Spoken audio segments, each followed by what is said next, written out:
going to need this message. Maybe not today, but you're going to need it next year sometime. The lesson is that you're going to be at times and seasons of your life when you want to quit. Don't quit, don't stop, don't turn around, don't fail. He's telling them, keep going, keep pushing, keep pressing. Yeah, you're going to have troubles. Yes, stuff is going to be difficult. Yes, you're going to be criticized, talked about. People, they don't understand the decisions that you make. Yes, there's going to be some stuff you're going to ask God for, he ain't going to give you. But don't quit. But that's not how culture is today. We want everything to happen overnight. We don't understand that during the course of life, life is filled with ups and downs. We live in a culture where people are not willing to view life and comprehend life, that it's a journey. We don't live with an understanding that there are going to be ups and downs, that there are going to be some good days and bad days. We think every day ought to be a sunny day. But let me tell you something, during the course of life, there are going to be some sunshiny days, but there are also going to be some stormy days. I wish I could tell you that my wife and I, we've been married for 34 years. I wish I could tell you that we've been married for 34 years and it's just been wonderful all those 34 years, but that would be far from the truth. The reality of the fact that I could just be point blank honest with you, that some days I didn't want to be married to her no more, and some days she didn't want to be married to me no more. Thank God we never felt the same way on the same day. Your husband ain't paying the bills you want the way you want, he ain't bringing the money home, wife ain't giving you none, you just quit. But we got to learn, we have to learn in life that you got to learn how to endure. You can never achieve anything in life if you don't learn how to take a licking and keep on ticking. You got to live when it's raining. You got to live when the sun is shining. You got to keep on going no matter what the circumstance, what life might handle to you. And stuff is going to be handed to you. You're going to have stuff handed to you. But we live in a culture where you let a little toothache stop you. Now here's what the devil wants to do. The devil wants to lie to you, and the devil wants to shoot darts at you, and the devil wants you to doubt God. He wants you to think that God can't bring you out. He cannot fix the situation. He cannot turn it around. He won't answer your prayers. He doesn't care about you. He wants to speak all these lies and these deceits and cause you to doubt God. And when the devil gets you doubting God, he has breached your breastplate of righteousness. Endurance, to stick with God, keep going, don't walk away from God, don't stop believing God, don't stop trusting God. Endurance is a key point. It means persevere, remain, bear the trial, hold the course, have fortitude, don't be such a wimp. It means to keep going even though you got a load on you. If you got something that's making you cry, keep on going, keep running the race, tears running down your face, body in pain. You've got to make up your mind whether you're going to be a victor or a victim. You've got to make up your mind whether you're going to fight or retreat. Paul says, take a stand and give in to no one over any issue because you're a child of God. Take a stand means be persistent. Be persistent. Be persistent. Jesus said, he that puts his hand to the plow and looks back is not worthy of the kingdom. Without persistence, your dreams are an illusion.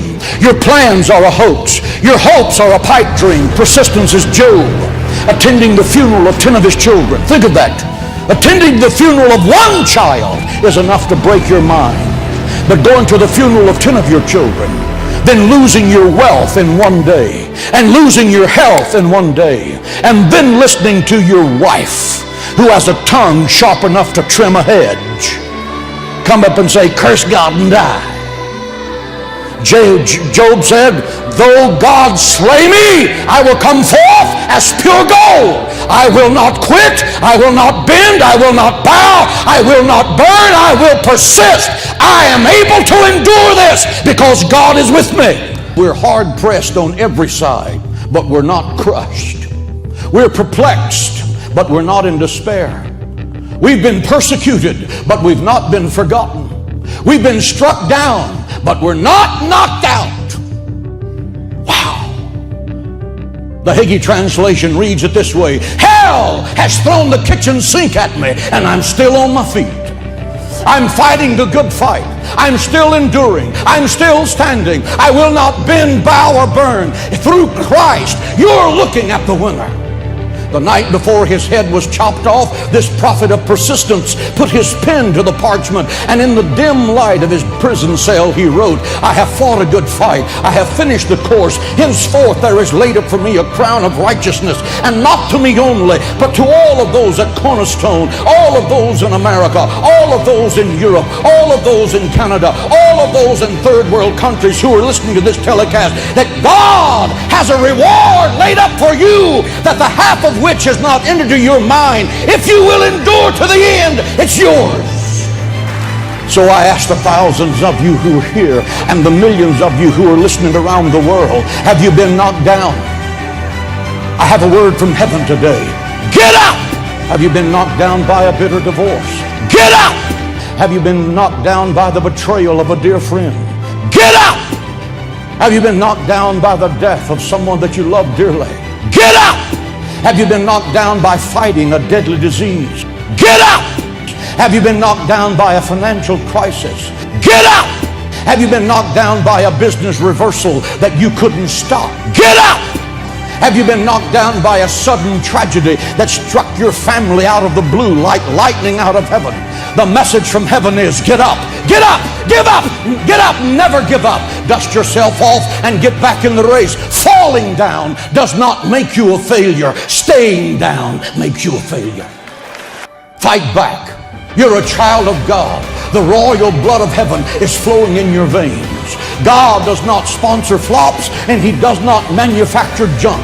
You are a child of the Most High God. You're going to stand in the winner's circle. You're not going to be the victim. You're going to be the victor, because Christ is Lord over your situation. Only believe all things are possible for you.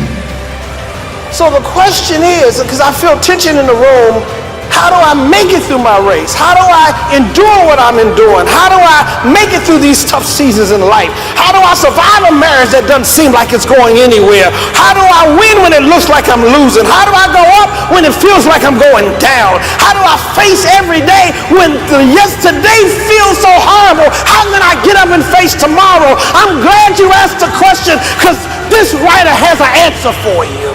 You want to know how to face, what to do when you feel like quitting and throwing in the towel and you don't want to go any further? Two things he tells you. Here's number one. You want to figure out how to have the power to endure? Number one, he says, consider Christ. Looking unto Jesus, it says, verse 2, the author and finisher of our faith, who for the joy that was set before him, here's what he did, endured the cross and despised the shame. He endured the cross. Now, I love this right here, because what Jesus endured, it says he endured the cross. Now look at what that means. Jesus endured the cross. He was crucified. A crucifixion was the most cruel, vindictive, torturous death that a person could experience in Jesus' day. It was a punishment reserved for the most wicked of criminals. But yet they treated him like a wicked criminal.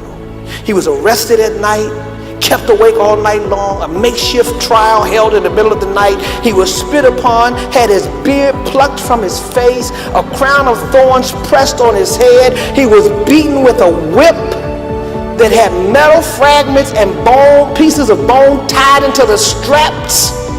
The full force of the whipping he endured ripped his skin from his back, his shoulders, and his legs. The severity of his flogging he took eventually cut deeper into the vessels of his muscles, and his muscles began arterial bleeding. He carried the cross that he would be crucified on to the place of execution. It weighed 100 pounds. They nailed him in his wrists and nailed him in his feet. They pierced him in his side. He was completely naked. He hung on the cross for several hours, and they hung a sign on the top saying, King of the Jews. They humiliated this man. It doesn't look like those pictures y'all see with something draped around his private parts. He was completely naked. They did everything they could to humiliate him. And you want to quit because somebody talking about you in the choir. You want to quit because somebody didn't speak to you. Shut up and get some endurance on yourself. Yes, your marriage might be tough, rough now, but it's going to be all right after a while.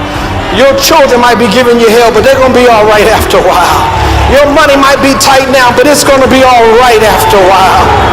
Your job might be giving you hell, but look how God is about to make you the boss on the situation. Just get ready, get set, get prepared, endure what you're going through, because joy is coming after a while. Weeping may endure for a night, but joy is coming in the morning. Joy is coming in the morning. Before you walk away from anything, consider what Christ went through so you could live.